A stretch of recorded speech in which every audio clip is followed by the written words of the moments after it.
Everybody thinks of The Lord of the Rings by this stage obviously as this one big film shoot, which is true. The principal photography lasted 14 or 15 months from the end of 99 all the way through 2000. The initial plan was to start with Fellowship of the Ring for a while. In fact, we didn't really plan on doing any Two Towers or Return of the King until the following year, until the year 2000, about 4 months after we started shooting. That plan actually changed because of the floods that happened in Queenstown. It was a 100-year flood. People were rowing the streets of Queenstown, you know, it was underwater. Because of that, we couldn't film any of our exterior sequences that we were meant to shoot that week. We're thinking we're all the way down here in Queenstown. We have to build some kind of set for wet weather cover. The biggest space that we could find in Queenstown was a squash court in a hotel. This hotel, it was a hotel. It's awesome. The only set that we could actually build that was sort of the right size to fit into the squash court was a set from the third movie of Frodo and Sam and Gollum on the Cirith stairs. So that is how we arrived at shooting the very first scene from film 3. The scene we were doing was in a way, one of the most intense scenes of Return of the King, where Frodo basically sends Sam home. It was the third film. That was the first time that we jumped away from the first movie. We hadn't done anything from any of the other films. I frankly was scared to death that I didn't have what it took at that moment, and so was Elijah. My first reaction was, there's no way. No, we can't. No, we can't. It's got to be something else we can do. We both actually took our case to Peter. Peter, listen, we're a little, I think we thought we were going to try and talk him into maybe filming it the following week so we could get our heads around it. I don't know if we were going to read the script again or do more push-ups or, I don't know what we were going to do. I think what's really wonderful about that is he had the utmost confidence that we would get there, that we would be able to deliver exactly what he wanted now, even though we felt like we were slightly unprepared, that ultimately we would get there. The scene on the ledge was due to be shot over 2 days, so I was going to have to shoot one of the boys on one day and one the other. And I remember we basically flipped a coin because neither of them wanted to do it. And I said, okay, the winner is Sean Astin. All right. You just startled me is all. What were you doing? A very important detail of that scene was that it was the first scene that we actually shot with Gollum, without Andy Serkis. And at that point, Andy Serkis had not been cast. So Randy Cook, the director of animation, was standing in a black polo neck sweater and a beard, looking very suave and kind of like James Bondy. There were a lot of new elements at play during that sequence, looking off to Gollum where he wasn't there and dealing with that for the first time. God, that must have been bizarre. It was very bizarre. And it took a while to get off, get away from the initial nervousness of having to jump into something like that. Go on, get out of here! It's you. And through the fear of failure and the commitment to deliver, we did it. We did it. And we got all of Sean's coverage, essentially. And then the following day we were going to come back and shoot Elijah Wood's half of the scene. But of course what happened the following day is the sun came out. And we were going to take our chances and just go outside and keep shooting Fellowship of the Ring. We asked the owner of the hotel if we could leave our set standing in his squash court. Because it would be a real pain to dismantle it and come back with it again. And the proprietor was kind enough to let us do it. And yeah, we just did a little contract with them and Bob's your uncle. What happened then, which was miraculous considering it's in New Zealand, in the south of New Zealand, is for the next 5 or 6 weeks, right up till Christmas that year, we didn't have a single day of rain. Jingle bells, jingle all the way. Oh, what fun it is to ride in a one-horse open sleigh. And the Christmas break came and we still hadn't shot the other half of the ledge. And then in January, when we came back to work after Christmas, we were actually way up in Matamata, like hundreds of miles away, shooting Hobbiton. And this scene, the second half of the Ledge of Cirith then sort of was one of these scenes that was like an albatross round our necks. It was always that good old scene we'll get back to and finish one day. Sure, Alan. If we can just relax everyone back and I just want to take the boys on Work this this all out. Guys, just give Peter the cast the set, please. Of course, what happened is that we didn't end up going back in that squash court to finish that scene until December 2000. So essentially, people of Queenstown were without squash for over a year, which, is one of the many sacrifices of making these films. Exactly 1 year after we had shot Sean Astin's half, we finally got to shoot Elijah's half, which was the most weird and unusual way to shoot this scene. I could help it. I could carry it for a while. And so when you see that scene in the movie now, when it cuts between Sean and Elijah, you're jumping the span of 1 year. It's like time travel, really.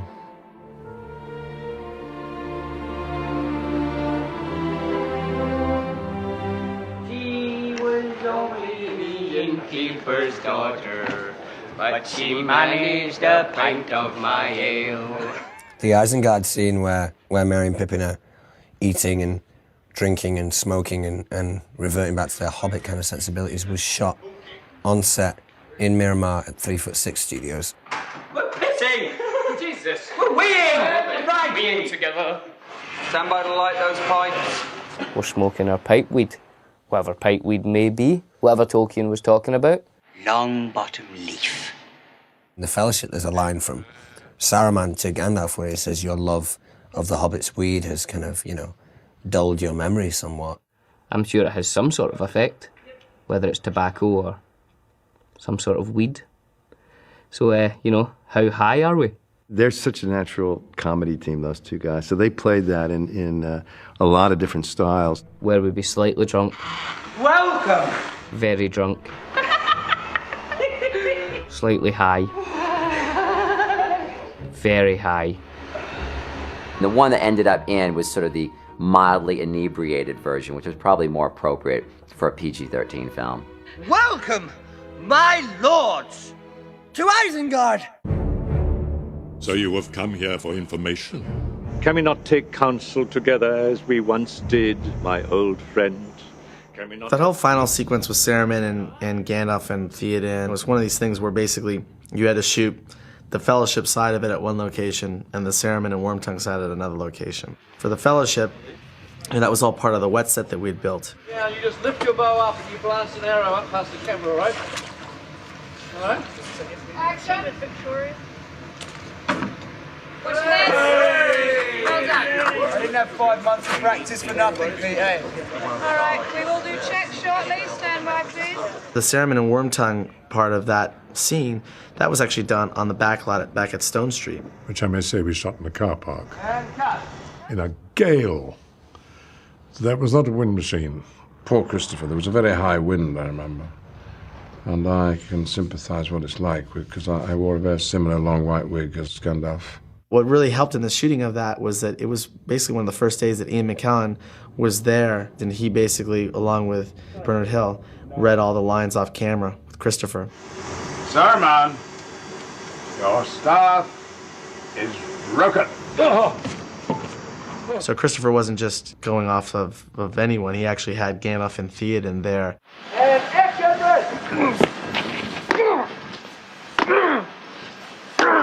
You ought to see me with a 357 Magnum. I'm awesome. When Wormtongue rises up and comes up behind Saruman to stab him, of course it was my job as director to talk to Christopher Lee and to explain to him what I wanted. So I started to go into this long explanation about what sort of sound he should make when he got stabbed. I seem to recall that I did say to Peter, have you any idea of what kind of noise happens when somebody is stabbed in the back? And I said, well, because I do. Oh. Yeah. You see, it's not, I like that. It's because the breath's driven out of your body. He proceeded to sort of talk about some very clandestine part of World War II. He used to be in the British Secret Service, whatever they were called, the OSS. He seemed to have expert knowledge of exactly the sort of noise that they make, and so I just sort of didn't push the subject any further. I just said, well, you obviously know what to do, Christopher, so I'm sure you'll do it great, and he did. Now, when we did this, I just went, like that, and went out of frame, and Peter said, okay, cut. And I thought, so that's fine. And I thought, wait a minute, he's never said that before. Surely there must be something more. So they devised another ending for me. I love the idea of Saruman landing on a spike, and I love the imagery too of the wheel sort of rotating. It almost felt appropriate to the character too, in the sense that he finally died on the machinery that he'd created, and it felt like sort of a just way for him to go out.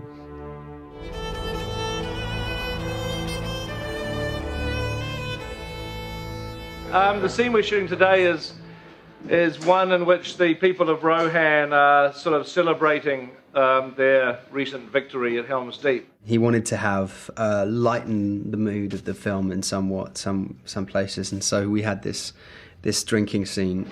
So it's a drinking game. What exactly is the point of it? Legolas is a slightly better drinker than Orlando, judging by that. You know, everything's so pure with Orlando. Like his breath smells of flowers. I always think of Orlando as being like a thoroughbred or a sports car, that you can't just put anything into it. If you put any alcohol near him, he's just done. He's done. I mean, even Elijah can beat him at drinking. It's true.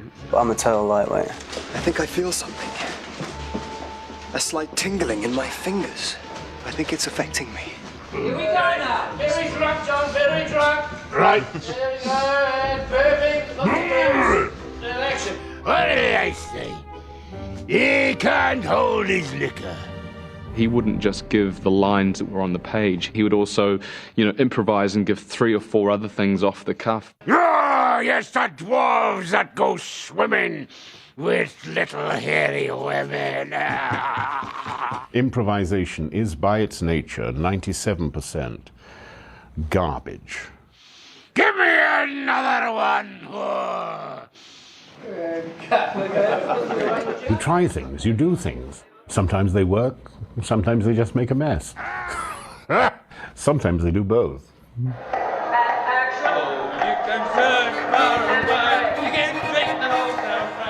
It was Fran and Philippa who wanted Merry and Pippin to have a song. I think they were great supporters of Merry and Pippin, to be honest. The kind of athletic kicks that Billy does down the table is a tribute to his girlfriend, who is a ballet dancer. She tells me when she was a young girl, just learning how to dance, they used to get them to do high kicks up and down the room. She says basically they would just be going down this room, and it just makes me laugh, the thought of all these little kids doing high kicks. Yeah, it looks good. It's cool, isn't it? It's going to be great. It was a great shot. Oh, it's good. It's a great shot. That was number 14. So we're out of here. We're on our way to Q stage to do the close-ups from this same scene. We're going to line those up before lunch. We will be shooting after lunch. Thank you, folks.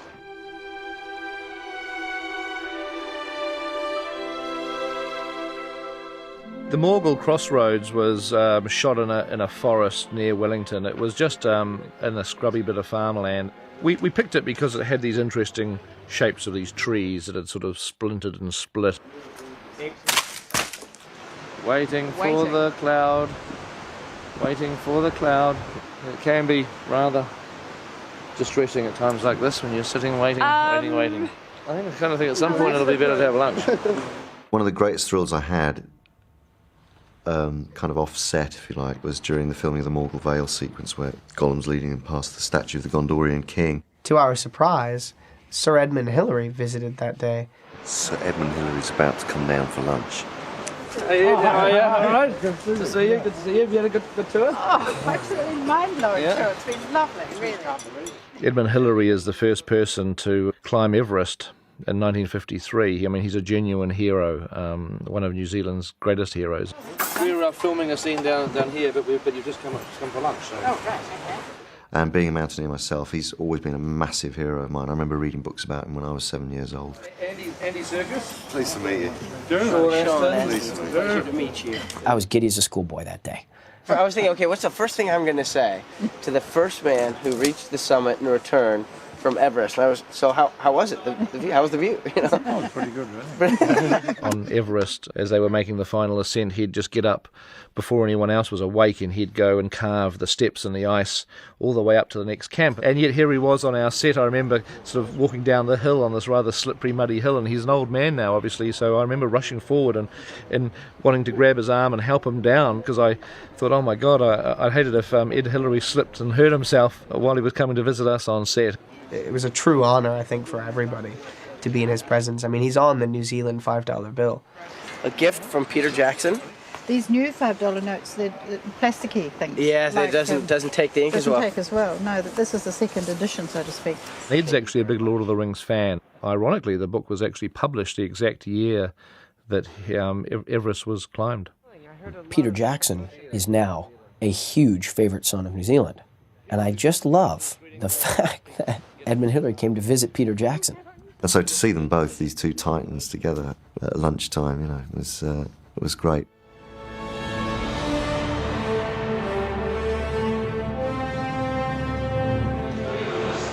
He's not dead. And then we do a cut which is behind Font of Denethor grabbing him by the collar and just dragging him out. One of the fun things to do on a film is to create an illusion, like in the scene in the steward's tomb when Denethor grabs Pippin and he throws him out the door. That was in fact Fawn. Fawn being my scale double, and she rolls towards camera where I am lying, and as she hits my back, I pop up. These clever camera people I think were quite excited about it because it's a very simple old trick. And it just happened about the third time we tried it. It was just perfect, and it just worked, and Pete was like, whoa, this is great. He said, we'll do another couple just in case. But it was easy as that. Denethor had to be kicked onto the burning pyre by Gandalf's horse. But I knew there was not a snowflake's chance in hell that the horse was going to go anywhere near burning faggots. I looked at it and thought, that's going to be very, very complex to try and put all that fire in digitally. So I got them to set up a glass at 45 degrees to the scene and lit the fire over to the side and against for a lot of blacks. So the only light coming from over there is from the fire. And it goes into the reflection and it gets reflected into the lens as well as the lens seeing through the glass. So when you look through the camera, it looked like all these huge flames that are actually over here are actually reflected in the glass on top of the bonfire behind. So it looks like this big bonfire that's happening in front. So it looks like the table's on fire. It looks absolutely like that. And those flames are in the final film. We didn't need to enhance them at all.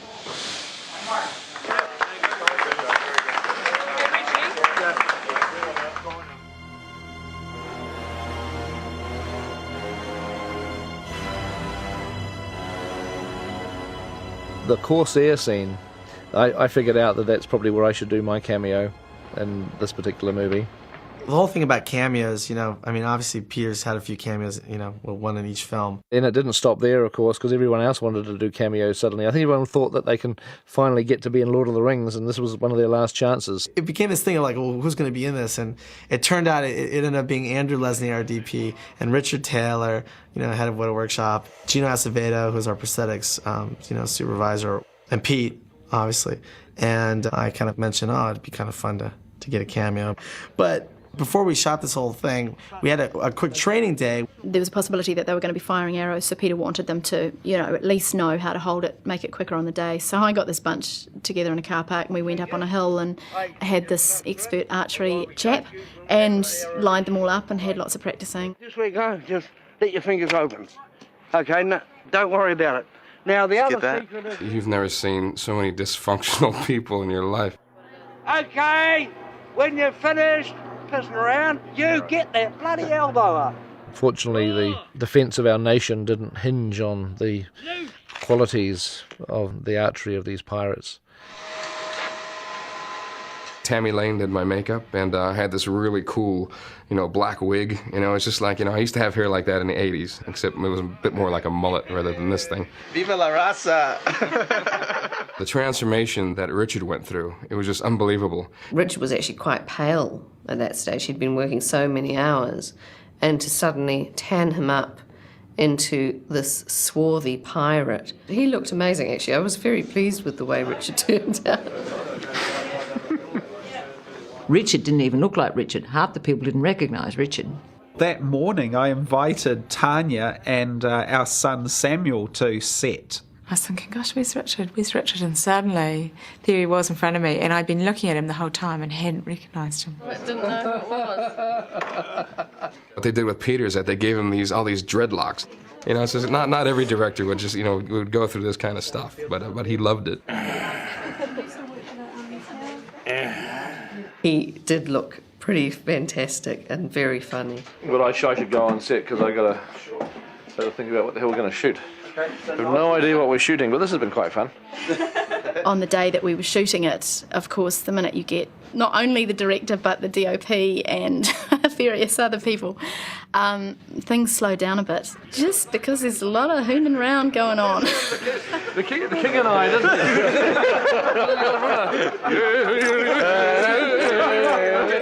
it? Andrew Lesney proved that he's better behind the camera being director of photography than being in front of it. Andrew was nervous, Rick Porras was nervous, and it was very funny. You seeing them behind the camera, and then all of a sudden turn around, look at the pirate ship, and see that they're all actually in front of the camera. It does make you say, oh my God, how are we going to get through this day? Peter expected us in our part of the scene to just look angry. We just had to look menacing, and Gino, being Gino, was struggling with menacing. So I remember I just doing this. Pete's going, and he goes, all right, let me go take a look. And Pete would run down from the ship, look at that, and then he'd come back and he'd be going, yeah, Gino, what are you doing with your mouth? I'm going, well, that's kind of like my fear attack kind of grin thing. He goes, it makes it look like you're smiling. Just keep your mouth shut. It's like, great, there goes my acting career, you know. It was actually a painful day for me because I had to get hit with this arrow, which was a CG arrow, but I had to do this fall. Arrow fire! Oh, nasty. I just kept thinking of Joe Cocker because he was just doing this kind of move. Arrow fire! I mean, I felt quite heroic, actually. I felt the buzz of what it must be like to be a stuntman on films and to be doing this and realising that all the girls on set are looking at you with an admiring sort of gaze, you know, because you're just throwing yourself down. And like a little surge of macho pride sort of swept through the set that day.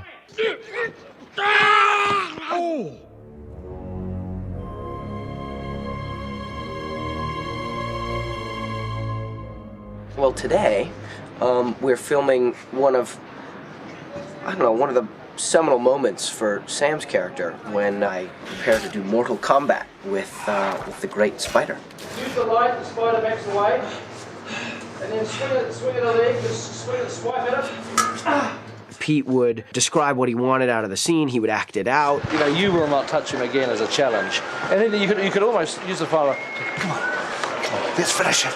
You know, kind of make it kind of like an invitation to scrap. Come on and finish it. That's funny. One of the crew fellas came up to me and said, "I bet this is going to look great when it's all done."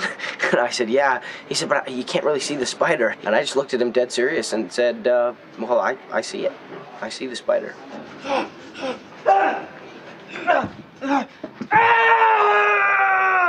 Cut. That's great, Sean. Let's do another one. That's cool. That's very good. Another one. That's great, Sean. There's a shot of Shelob coiling up Frodo in the web, and Sam's arm comes into the frame. It's like a gunslinger shot, a sort of a Clint Eastwood sort of, you know, hand slides into the side of frame. That arm, I wasn't there the day they filmed that shot. We had a stunt guy dressed up in the Sam shirt, and I was watching them filming this on the monitor on my set where I was shooting, and I was just watching it over and over again. It just wasn't looking right. So I jumped on my bicycle and I bicycled this half mile across Stone Street, leapt off the bike, ran into the stage. I kind of like threw off my shirt. I got Sam's shirt on. I grabbed the sword, and I just said, "Roll camera." So the first entry of Sam in that Shelob scene saving Frodo was actually me. It's my arm. Cut. I love it. I love that it's Pete. Pete is Sam at that moment. Sam is Pete. Elijah is totally enmeshed in his performance. It's like the world's largest condom. Elijah had to get wrapped up in this stuff, and he had to spend like all day in it. I don't know how he went to the toilet, but he couldn't go to the toilet. Couldn't even scratch his nose. They wrapped him up in that cocoon. It was rubbery and it was tight, and I don't think he could have gotten himself out of it. And he just, waited and knew that they'd cut him out, eventually. And wow. Sean thought it was incredibly frightening and claustrophobic, and thought, there's no way that I could have ever been wrapped up in web and felt comfortable. Surprising that it's really comfortable. I don't think I'd want to be in it all day, though. Wake up! He's reputed to be one of the world's great staring contest champions. I guess I do have a strong ability to stare. He's got these big, beautiful eyes, but he can't see 2 feet in front of him in broad daylight. The great irony of Elijah is he has the biggest, bluest eyes in the world, actually, and they don't work very well. Well, my theory was that when he was a baby, because obviously you can't test a baby for how bad their eyes are, for the first couple of years he was just like this, you know, trying to focus on everything and bring his world into view, that it just stayed like that, you know. So as he grew up, his eyes just stayed at this constant state of surprisement, you know. What do I do now? What do I do? Now, what's going to happen when Sean lifts him up? Because I wouldn't mind, we should still roll, even if we get a bit of his eyes and stuff, we should still roll and just see what we get.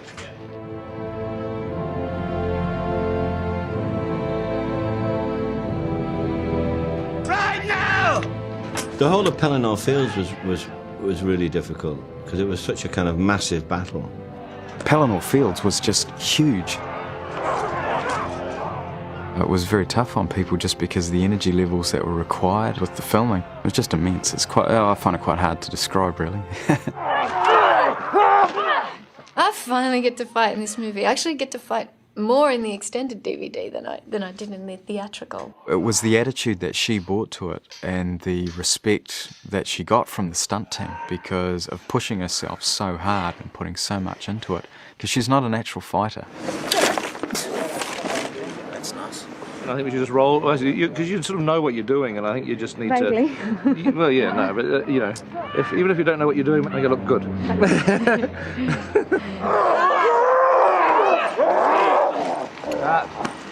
Good, shall we just try one more? For luck. That was pretty good, though, didn't it? Okay. That was really good, really good. Okay.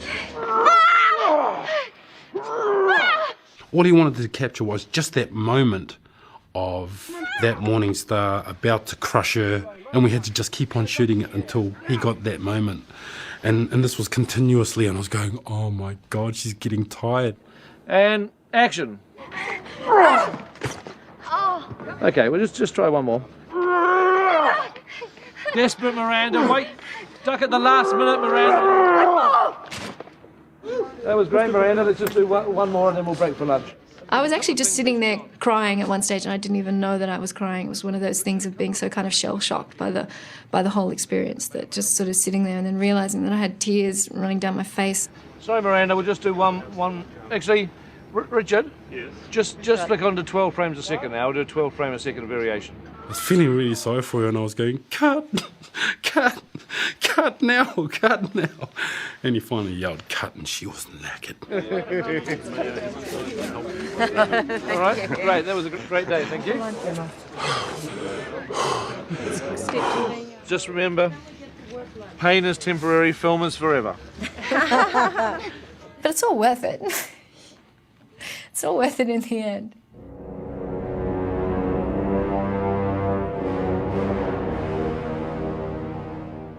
For the Black Gates and Mordor location, we need an area that's a bit like a desert, because New Zealand's a very green country and quite mountainous. To actually find something flat with no vegetation is very difficult, and this area of the desert road is unfortunately the same area as the New Zealand Army do their live firing exercises. The Air Force drop bombs here, there's demolitions are done here. Because this is really the only place in the country that we'd be able to shoot this stuff. Unfortunately, because it's quite soft sand here, there's always going to be a certain amount left behind. The first day that we showed up there to shoot, we were taken into this big tent. This officer of the army stood up in front of us as we were all eating our eggs and bacon in the morning or whatever, and just said, "This is a bomb, this is a rocket, all these things you might find out here, don't touch them." So there are mines buried in the ground. Don't dig any holes in the ground, or don't kick anything, or because the army didn't want to be responsible for blowing us up. And we get out on set, and you're in the middle of fighting and stuff, and you look down, and sure enough, there's the fins of a bomb sticking out in the ground. And we were filming right in the middle of it, doing a battle sequence, churning up the earth with all of us running around, jumping up and down. You know, constantly through the day, they'd be coming in and clearing it away. I'd rather you didn't capture that on film. They had some tape cordoning off a certain area, but I said, does that mean that inside this tape we're fine? No, but there's less bombs where you are than on the other side of that tape. Yeah, no, if you go halfway between that and the pine forest, way over there. Now, you're not going that far, but that's where you'd be aiming.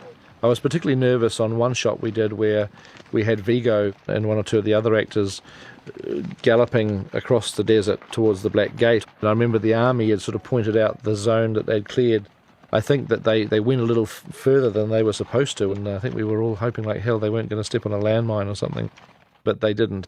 I added a little extra tension, added a little more chaos to the already existing chaos of our shoot. It's typical Pete Jackson, you know, he's just, I mean, you could see Pete like giggling and like loving the fact that we're in this place where, you know, it's like a death zone.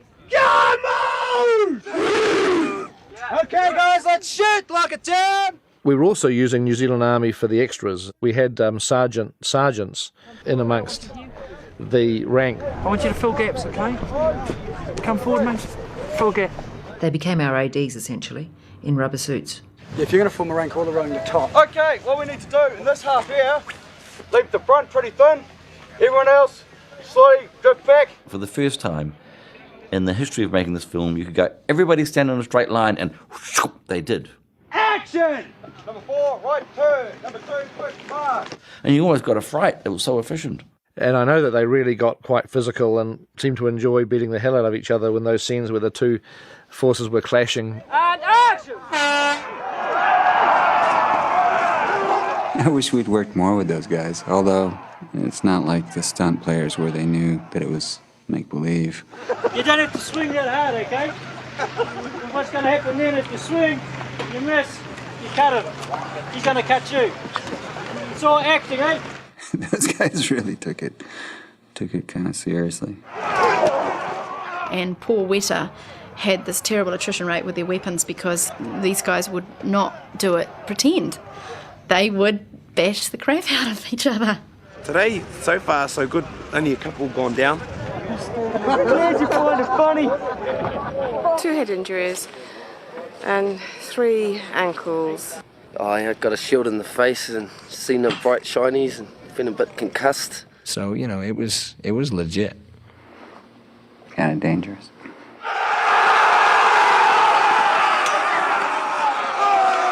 In Pete's fight sequences, you get a sense of mayhem. And it's just bedlam. There's just people like screaming and getting thrown around. Doing battles is like you can rehearse something, but every time you do it, something changes, and the cameras are always in different places. So this is never planned. This is chaos, organised chaos. I wanted it to roll on for a little bit longer so Ian can do some reactions to camera. Oh, that would have been good. Yes. Yeah. The thing that's tricky with doing all that camera work when you're right in close is the sheer physical danger of it. And I know that Andrew and some of the camera guys had to put on polo armour to make sure that if he ever got hit by anyone that he would survive the blow. I think he liked it. I think Andrew really, really liked that. All right, I mean, you seem to get some good stuff at times. I mean you got a bit boned at one point, but it seemed to be quite busy. Yeah. For Frodo. After Aragorn, you know, basically runs into death, the next 2 people who go are the 2 hobbits.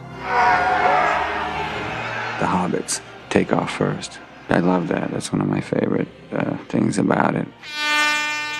Billy and I just sat being so scared for Fawn, who was playing Billy's scale double, and Kieran Shah, who was playing my scale double, because these are slightly smaller stature people, and if they lose it on this very uneven ground, there's going to be 200 people running behind them who are not even going to know that they're on the floor, just trampling them to death.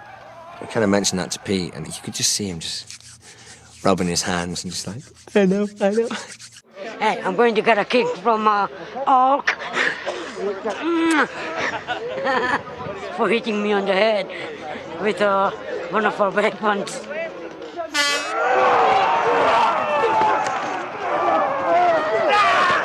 I mean, when I started this job, I was a 6-stone weakling. Almost an angel? Yeah, I'm a 14-stone warrior now. I mean, I could take out any one of these guys in a heartbeat. You can see the fear in their eyes when they look at you. It's quite incredible.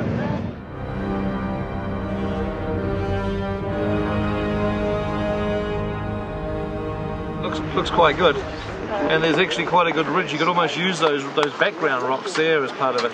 That slow crawl up the side of Mount Doom was just satisfying because you're finally at the meat of the story. You know, it's taken us a long time to get there, but this is what it's all about. Sean and I were both equally kind of nervous about approaching that moment and that scene because we knew we had something pretty serious that we had to nail. I got this sense that the whole movie and this have built towards this moment. I sort of stuffed up the planning of the key day because you know, by the time we were ready to shoot that critical scene between Frodo and Sam, we only had 2 hours left, and all the rest of the time had been spent shooting crawling shots. What we had to do, which is something that we hardly ever did, which is called cross coverage, which is always difficult to do, where you're basically shooting both actors at the same time. We didn't have time to shoot them separately, we had to shoot it all at once. I can't recall the taste of food. Sound of water. What was great about that is we could be completely in the moment, and it was going to be used because we were both being covered, so it was perfect. Then let us be rid of it. Once and for all. And we were just in the zone. It just felt incredible. I can't carry it for you. But I can carry you. And I remember at a certain point, Peter came out from around the monitor, and his glasses were all fogged up and there were tears coming down his cheeks. It was one of those moments where we knew we'd got it. We knew we had something special. That's the ultimate, you know, to affect your director emotionally. So coming. You should hang on just before you don't look as if you can even go too far. It's like coming to Frodo, but you can't really move. And then at that point, Gollum appears. Classic filmmaking form. That one of the first shots that I ever did on the movie was the penultimate clash between Frodo, Sam, and Gollum up on the side of Mount Doom. Wicked dragons mustn't hurt process. That shot of Gollum just leaping onto Frodo and them tumbling down, you have to imagine that was done in this really rocky, bouldery place. Okay. Just hanging on to the actors. You know, it's extraordinary to think now that that was one of the first scenes that we ever shot together as a threesome. But Pete chose to extend that sequence. So they rebuilt that rock structure of that side of the volcano on the stage later on, and we filmed that. And rather ironically, one of the last things we ever shot was the same scene and came back to do it again. Using motion capture on set at the same time, we finished that scene off. Well, today's rather special because it's the first time we're attempting to actually shoot on 35mm and shoot the motion capture at the same time. And Andy Lecter is arriving on set. On that set, I remember doing something I had tried to push for over 2 years, which was live on set motion capture, because it always occurred to me, particularly as we were getting crushed for time in delivering, that to have Peter or Fran have to direct Andy on the set and then spend a day or a week directing him again, doing the same sequence on a motion capture stage, was a total waste of their time and energy, particularly at a time when they didn't have time or energy to waste. We did a deal with the motion capture guys, which was basically, listen, if you can do it at the same time as we're shooting without holding us up one minute, then we'll be happy. The main thing that I'm sort of looking for is how much we're impacting or not impacting the normal shoot, which is one thing we don't want to do, is we don't want to come in here and stop the shoot for half an hour or even 5 minutes, basically.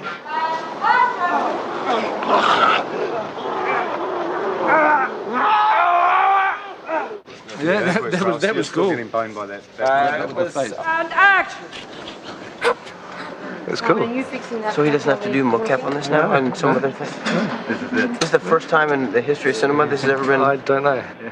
We'll say yes. We'll say yes. We'll take credit.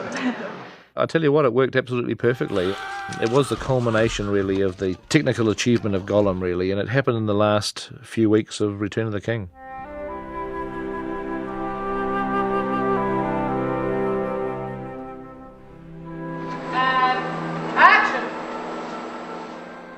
You know, I'm a married man and I have children, and one of my wife's least favorite things, I don't think it's a secret to say, is that she doesn't like when I'm, as an actor, have kissing scenes in movies. Christine and the girls would visit Sean on set quite often. I think that day it wasn't necessarily that appropriate for them to be on set. Is Christine on set, Sean? Do we have Not to yet, throw her off? No, there's no problem. We don't have to throw her off? No problem. Okay. She won't see the third film. And we'll tell her that we got it in one take. Don't worry. We'll just tell the crew to kind of just say one take. It was done. So Okay. It was over. Okay. I was on the set just watching. You know, it was kind of a happy moment. And we're cutting there, thank you. The kiss should just feel a bit more like a smacker towards the end. Okay. Action.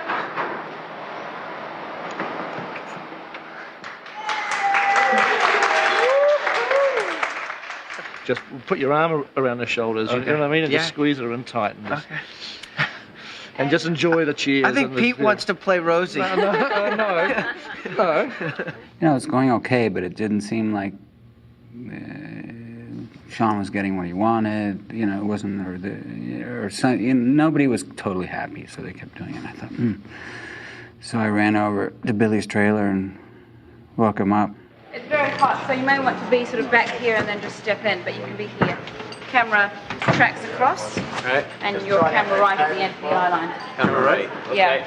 So me and Vigo get in behind the camera, so that when they turn round and they're looking, at least they're looking at someone they know, and they can kind of, you know, imagine they're at a wedding, their wedding, and their friends are there. We provided some, you know, off-camera help to him. Hey! Hey! Stand by shoot, please. Let's lock it down. Is this helpful? Or? Yeah, I like it. And camera set.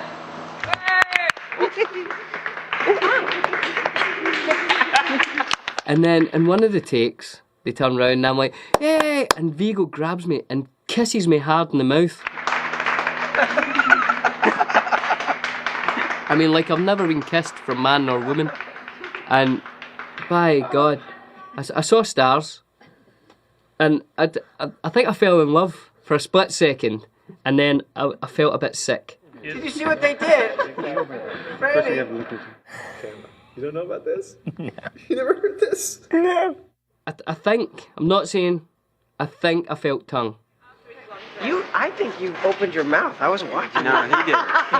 He did. I can't believe that. Dirty buggers. Seemed to work. The next take they said, okay, we got it, you know, so. I like the kiss on that one the best. You did? But that was take 10. No. There was only one take. That's what Peter said. We're going to tell Christine there's only one take. Oh, yeah, it was Right. one. Right. And I don't know if that helped their reaction, but I couldn't look at Vigo for a couple of days. Felt dirty. Yeah, and I'd been secretly wanting to do that with Billy, which is a whole nother. Maybe we shouldn't talk about that. He's quite an affectionate man. I was kind of jealous because I remember the first party we kissed each other, remember? Yeah. Remember? I've kissed most of the boys. You have? Yeah. I'll tell you what, Billy Boyd gets himself about. I don't mind. I know for a fact I'll kiss anybody. that he's kissed 5 members of the Fellowship. Male members of the Fellowship. Not like Liv Tyler, Kate Blanchett, and then a couple of, you know, drunken moments. 5 men. Let's go kiss again.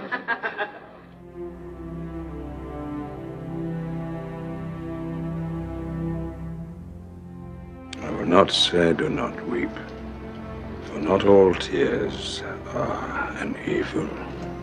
Well, I think we were all semi-dreading the Greyhaven sequence, and also, you know, in a sick kind of way, looking forward to it, because as actors, to be crying all day and to be in a state is one of the ultimate places that you can go. A lot of people have said to me that that must have been like the final thing you shot was the Greyhavens, was you guys saying goodbye to each other. And it wasn't. It was right in the thick of principal photography, and we had to think, what have we been through? We hadn't been to Mordor and back. So even though my mind knew that, okay, we were going to have this big experience and this was after the big experience, I was a little uncomfortable hoping that it would have hit the right emotional pitch. So we spent the whole day doing this scene and basically in tears, like for the whole day. And, you know, it just gives you a headache, and It's really hard to get to that emotional pitch. It is time, Frodo. But I think it was also difficult because we could imagine ourselves having to say goodbye to each other, and that was a difficult thing to accept, and that made the scene all the more emotional. So when the end of the day came, although it was a great day, it was like, oh, thank God that's over, you know, and we've got it, and that's great. Next morning we come in, and it turns out that Sean Astin, during dinner break of the day of the Grey Havens, had went off to make a phone call or something, and took his costume off. So when he came back, he forgot to put his waistcoat on, or vest, as you call it in the USA. And it didn't have the right vest on. Oh. I didn't have the right vest on.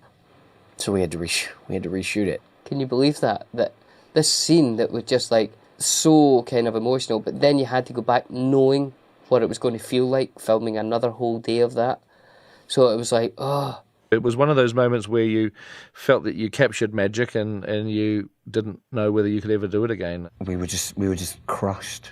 We were just all so deflated. And I remember the three other hobbits looked at me like, we will kill you, you jerk. I mean, I felt so sorry for Sean Astin, but I was part of the witch hunt that went on. He'd come on set and we were like, that's the way, are you sure that's the waistcoat? It's not a brown one, it's not a blue one. Cool, thank you. And then they got the negative back. They got a call from the lab with the redo that we had done with the right vest on. We went and looked at the stuff, and it was the most dispiriting thing because the majority of it was out of focus. I had the job of having to go to the Hobbits the following morning and say, hey, I saw the footage last night. And, of course, they're all going, yeah, and, you know, they're wanting to hear how great it was. And I'm saying, we're going to have to shoot it again. It was out of focus. And I could see this horrible moment on their faces where they thought I was joking. You know, it was one of those situations where I wished I was joking. I wished it was a joke. Because they were just going, Peter, oh yeah.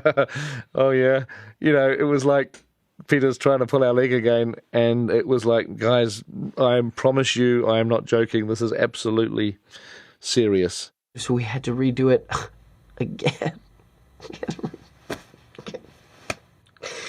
And then everybody was like, they were double mad at me. Do you have the right vest on this time? Like, we don't have to do it a fourth time because... We got it again. We did manage to get it as good, fortunately, but it was just one of those kind of horrible moments.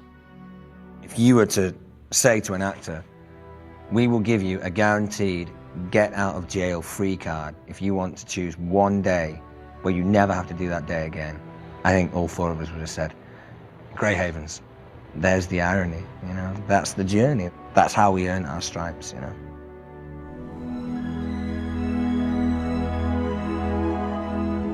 Well, I'm sort of in quite a strange place, I guess, because it's just over 24 hours to go till we finish shooting The Lord of the Rings after 14 months. And I guess at the moment, my emotions are torn in all directions. You know, obviously in some way it's very sad because we're saying goodbye to a lot of people. A lot of actors are finishing up their roles, and it's been the end of a very long journey. On the other hand, I'm very happy and relieved because shooting a film, whatever size the film is always a tremendous strain. There's a lot of pressure, a lot of, you know, you just lose a lot of sleep at night. And after 14 months, it's certainly, I do feel like it's time to get over that and to have a bit of a break. So I'm happy, sad.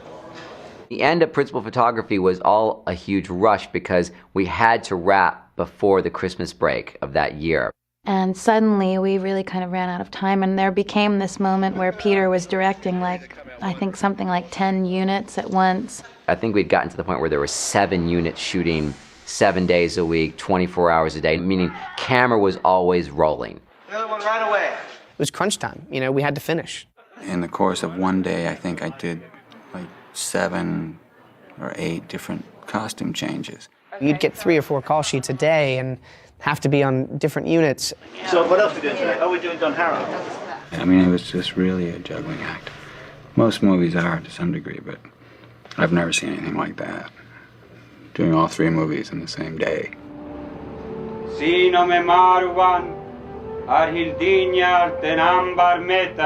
end of principal photography, I was sort of excited because I was looking forward to going back to America, looking forward to going back home, and we were shooting the coronation scene. It's quite a big, scary scene because it's the end of the movie and the first time they're seeing each other again and kind of being reunited. But it was done in a really, rushed way, and for me that day was, incredibly depressing, actually, because I was so tired, and it was obviously a culminating moment for that character, and it was done like. Tell us where your frame comes down here. Yeah, MCU. With that fraction lower. In that moment when Viggo and I see each other for the first time and we have our kiss, and they shot Viggo's coverage, and then suddenly he was sort of whisked off, and we had a little break while they turned around onto me, and he was like halfway back to the studio because they wanted me to shoot my kiss with his stunt double. And I completely had a heart attack. I was like, what do you mean? It's my last moment in the movie. It's so important. I can't kiss his double. So they brought Viggo back, thank God, and I got to kiss Viggo. Also, when we filmed originally the coronation sequence, Elrond had a hairdo, and I don't know where this hairdo came from. Gail, my makeup and hair artist, started to sort of think, well, perhaps for this shot we'll have a little ringlet thing here or a little ringlet thing there, or perhaps for this scene because you've got your crown on we might have a little thing, It was pretty far out there. It actually looked quite beautiful from the back, but you never saw it from the back. It just looked slightly ridiculous from the front. My friends, you bow to no one. In principal photography, the last scene we filmed together was where Viggo says, "You bow to no man." And the great thing about that was that Viggo was available to do the shot. I mean, he wasn't on camera, but he came and did the shot. He fashioned his own crown because they didn't have a crown for him. So he made a crown out of paper, and in every different shot, the crown became more and more silly. And we're kind of bowing at him going, And when we finished that, they brought us a bottle of champagne each, and we popped it on set. Well, beautiful way to end it. The hobbits, 4 hobbits together. We started, first shot was the 4 hobbits on the wooded road. Last shot, 4 hobbits at the coronation. It just kind of, sort of a symmetry to it. Nobody's ever shot 3 huge movies in a row before, and I think the most interesting thing I've discovered over the last 14 months is exactly why nobody's ever done that. Now I know, and therefore I won't be doing it again. I'm looking forward to going home, very much so.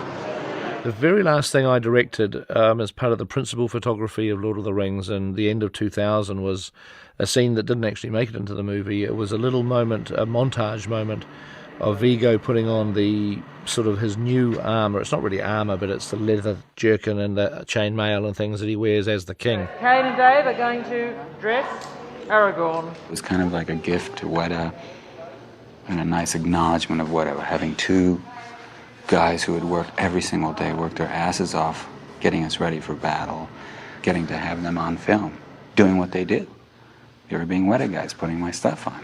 Sorry, but very sorry. This film is now shut down. It's gone far too long. Oh my God. Sorry, guys. Officer, can we do one more shot, please? Maybe just one more. One. No more, please. I beg you. 550, goodbye. Common slate, 1 pickup. Just step aside for a sec, guys, so we can check the pre-frame. Yeah, okay, good. Stepping back in, thanks. Yep. Set. Okay, fiddling with the buckles. 3, 2, 1, fire. Cut, that's great. All right, that's excellent. Let's check that. Great coverage.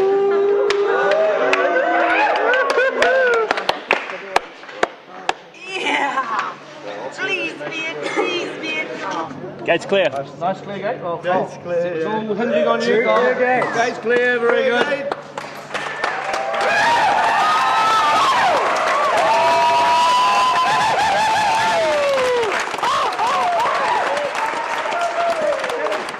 Viggo's last shot with 1 arm.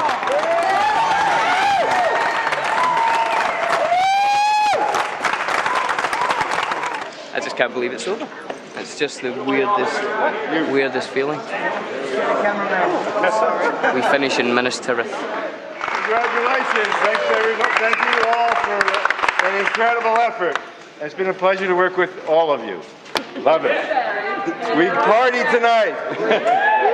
So we had a wrap party, actually, our true wrap party of principal photography. It was in a very big shed on the wharf with a lot of people I've never seen before in my life. There's just been not enough time or opportunities to thank people. There's been so much work has happened behind the scenes, happened at all hours of the day and night, and by people that I've never even met or had a chance to talk to, who have never ever been told thank you. And so this is the only chance I can ever really have to say a huge thank you to everybody who's working on the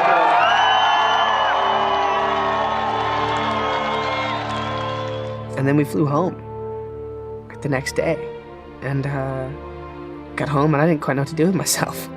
I remember saying bye to Pete and being upset and being like, bye, I miss you, and it was so amazing. And Pete was like, we'll see, don't worry. We didn't know at the time that we'd be coming back for pickups. So it was a mixture of all sorts of odd emotions, of being incredibly sad and not knowing when we'd see these people again. I suppose there was a thought that there would be pickup shooting. I was probably naive enough to think that there wouldn't be, which shows how little I knew about making movies back then. I know a lot more now.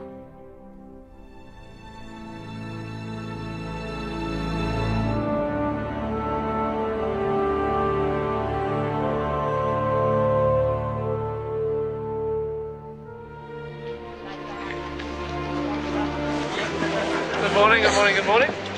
Right. It's the beginning of the end. Well, everything is that, of course.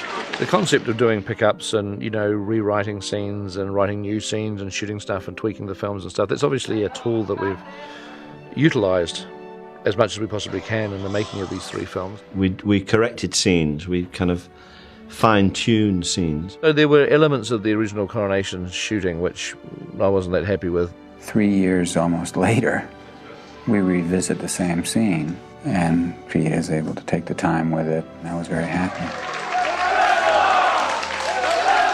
That was good. We just wanted to be a bit more joyous, a bit more cheering this time round. I also reshot the scene with him and Arwen. They come together and there's just a small kiss. But it didn't have as much joy, and I thought, well, what would I want to see? What would I want to do?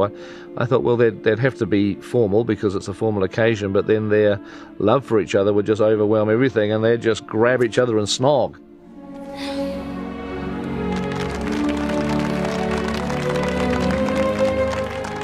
We spent a whole day shooting that scene, and we really focused on it, and everybody felt really good about it. And that was actually my last day of shooting ever, that little pickup. It was very kind of emotional going back for the reshoots as well, because it was like, it was the last time I'm going to put on the blonde wig and the last time I put on the ears. It was the last time that we would collectively inhabit Middle-earth.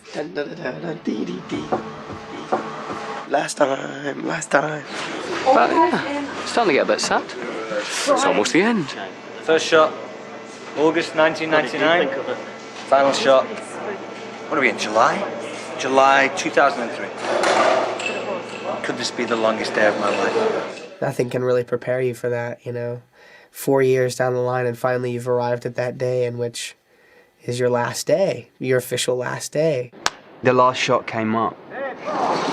It was a fight sequence. It was the take before the last take I ever was going to shoot on Lord of the Rings. And my bow broke. And I couldn't believe it. My bow broke. My bow's not supposed to break. This bow had been with me for 18 months of filming. And I went over to Pete and Fran, and I said, my bow's broke. And they were like, wow. Well, I guess it's coming to the end then, eh? That's Andy's last shot. Andy's last shot. Mr. Aston. Well, John's last day today, everybody. The last day he's ever going to have to put this makeup on, ever. Poor John would get so itchy from having the makeup on, and he could not help himself but scratch. The penultimate day, the makeup had been so irritating that I almost spent the entire day screaming. And cut! How I resisted just ripping it off my face, I do not know. There's a very special presentation that's been made here. What we presented him with was his last face that he wore. And we had a fire going, so we said, John, we'd love to give this to you and present this to you, and we'd love for you to get this and throw this into the fire. My God, I never saw a man move so fast. He grabbed it, ripped it out of our hands, ran over to the fire, and just threw that face inside there, and the thing just went up in flames. The pleasure in this man's face, knowing that he would never, ever have to wear that piece again. There were almost tears of joy. Well, there goes my career. I am here now officially telling you, my fellow dwarves, that I will never again play a dwarf. Ever again. We do want to, when we wrap today, we do want to have you back to have a proper little farewell with you, if that's all right, just at 6:30. It was recognised that there was a need for some sort of closure, that one by one, as the actors were finally leaving the project, that a recognition of that and a celebration of that would be emotionally important for the people who'd been involved. As we finished, each cast member, their last day on set, we decided to do a little farewell to them. We gave gifts to the actors, which were usually a prop or a costume that was particularly associated with the actors. It's the lights, your favourite.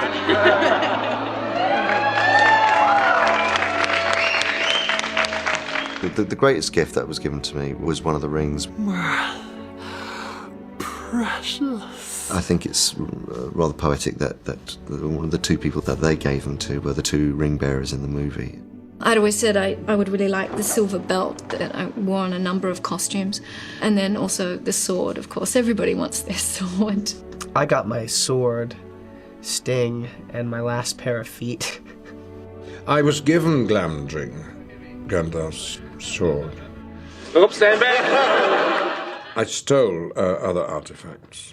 When Elijah Wood and I realised that it was our last day in Bag End, the Hobbit hole, I said to him, Elijah, you realise if we don't do it now, we won't get another chance. And so we just went round the set, imagining what would be an appropriate, something that we could take that perhaps people wouldn't miss. The best gift, best souvenir, is in here and in here. It's the memory of working with those people, the friendships that developed. What you have achieved is sheer magic, all of you, and I think that is the operative word, all of you. You are the greatest crew I've ever known. I'm astonished when I come back in year 4 now that I still find the same passion and dedication and love for what we do here in New Zealand. Because I'll tell you what, you don't find it in LA. Well, it's here. I end up getting really upset because I'd spent so long with those people, and because everybody had been so generous with their time and themselves, they'd given so much of themselves to all of us. Working on this film and being in New Zealand and, allowing me to be influenced by all you people and watching your kids grow up and it's just made me want to become a better person, and I can't think of a better compliment to give you guys than you've made me want to better the person that I was, and thank you very much.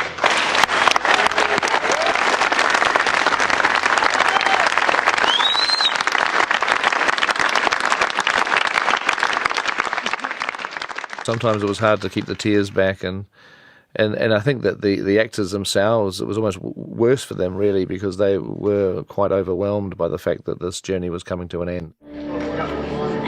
Viggo was nervous on his last day. Viggo was an intensely popular guy on the whole shoot, and I think he was just starting to feel that it was a significant day for him, but also truly significant for everybody else. Okay, good, we should check it. Thank you. Done? That's Viggo's last shot, everybody. So once he wrapped, there was a couple of little handshakes and hugs. But then Viggo wanted to go off and get out of his gear. So I went back to the bus immediately. That's where I went. Viggo had a makeup bus. It was an old bus that was recommissioned and rebuilt as a makeup trailer. We'd been sitting on it for God knows how many years, but it had never actually moved. No one had actually sat on it while it moved. So I said, we've got to move this. We've got to go for a ride. All of a sudden the bus started moving. I'm like, what's going on? So off we went down the street. And then they stopped the bus and Burner took over, which was really alarming. And they drive into the studio. And there's probably 300 people just hanging about, waiting. The bus did not make a very smooth stop. And he comes out like this conquering hero. You know, it's like winning the World Cup. Tangata kai mana wanei o LOTR. Standing in front of us, we have two kings. Your warriors, your chiefs, your friends, but most importantly of all, your family. Family to us, the Lord of the Rings stunt team. And it was actually quite emotional after that. I mean, there was this incredible haka. They gave him a haka. This is only performed for dignitaries or, people of importance. And, Viggo, throughout the whole filming of it, was really an important part of the film. He ended up being king.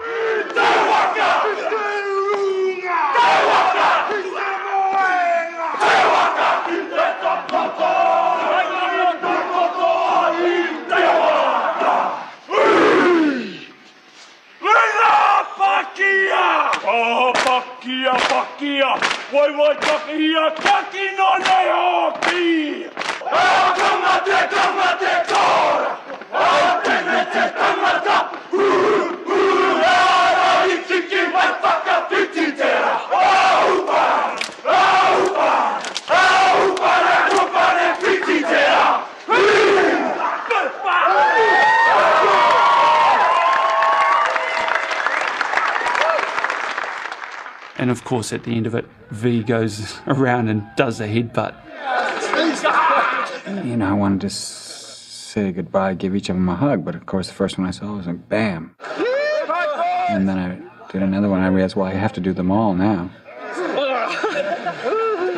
Man, his head was just welted up big time. Yeah, it's a good thing I wasn't shooting the next day. What am I doing? What are we doing? What's happening? I think probably for me the toughest was Elijah. All right. Here we come for rehearsal. Frodo is really, in some respects the heart and soul of these movies, and it's his journey, it's his story. We start with Frodo and we finish with Frodo. Just give us a beat, Zoe. Don't rush it. The last shot was a pickup from Bag End when Frodo was finishing up writing his story of what he's experienced in Bilbo's book. And essentially the subtext of the scene is that Frodo knows he's going to leave and that he's going to leave the book to Sam. What is it?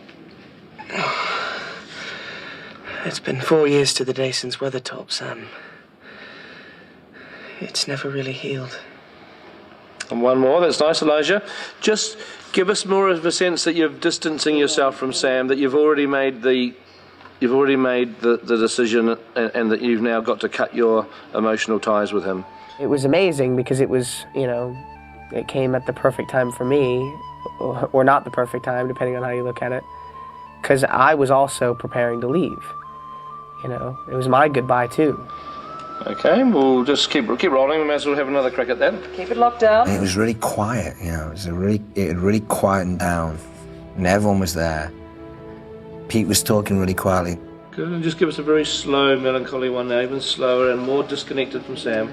I have this terrible requirement when I'm shooting to, if I'm happy, I say, right, we've got it, check the gate, which is normally fine, but it's a terrible thing on the last shot because I sort of don't want to say that. You got room for one more on the mag? Hey? Okay, here we go.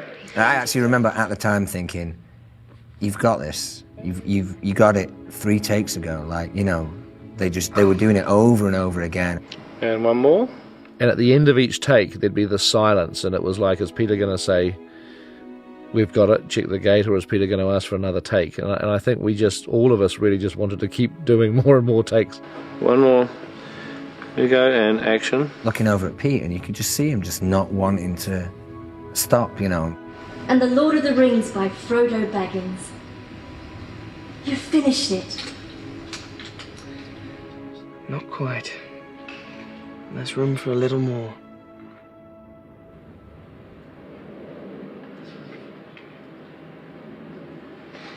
And cut. That's great. We'll check the gate. Good.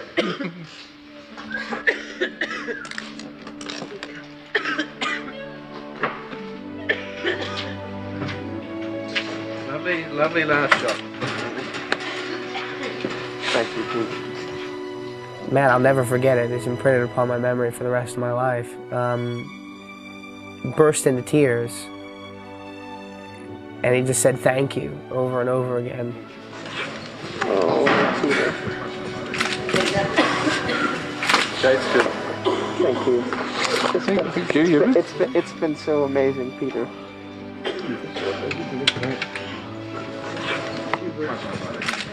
You've been so amazing. You've been great. Thank you very, very much. Righto, everybody.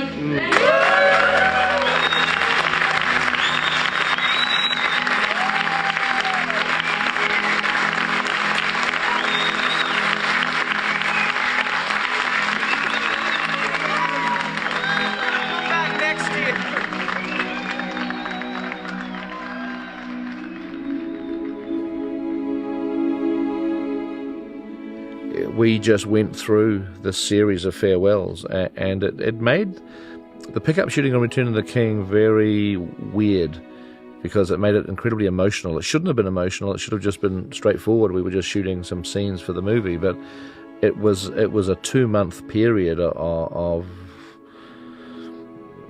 closure and tears and hugs and it was tough. It was a weird, very, very powerful period of time.